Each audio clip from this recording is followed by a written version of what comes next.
Welcome. In this video I will show you the quick steps to follow in case your MacBook Neo won't turn on.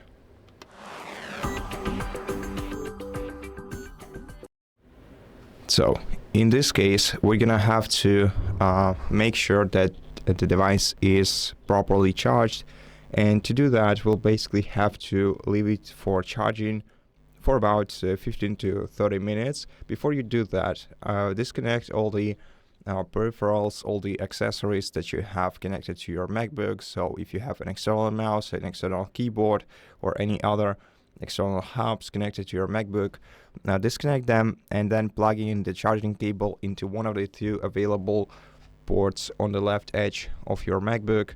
So preferably you should use the original charger along with the original cable. Just plug it inside, leave your laptop to charge a bit. Now once you plug in the charging cable, your laptop should either turn on automatically or show that it's being charged by default. So if it's not happening, then this means that there is some trouble either within the MacBook itself or within your cable in charger, which is rather more common. So you should inspect your cable and your charger for any visible damages. If you can't find any, just try using a different cable or a different charger or a different outlet for your MacBook to connect to. Try once again charging it and see if this helps you. Also, check the wattage of your AC adapter. So I'm not precisely sure what the wattage is in the original adapter. Besides, there are two supported wattages as far as I know. So the minimum I think that your MacBook may require is around 25 watts or something like that. So make sure that your AC adapter can provide your device with around 30 watts.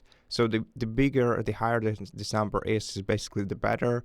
Well, unless it's way too high, in this case it may cause your device to overheat.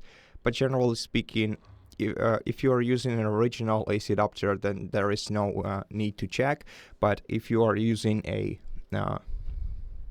substitute one, then make sure that it provides your laptop with 25 to up to 40 watts of power, so that you know that your device is being properly charged. And if your device still refuses to turn on, besides to turn on it the normal way, you have to press this lock button in the top right corner of the keyboard, just in case.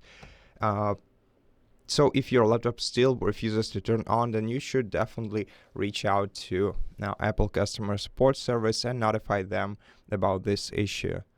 And that's pretty much it. Thank you for watching this video. If it helped you, please consider subscribing to our channel, leave us a like and a comment below, and I'll see you in the next one.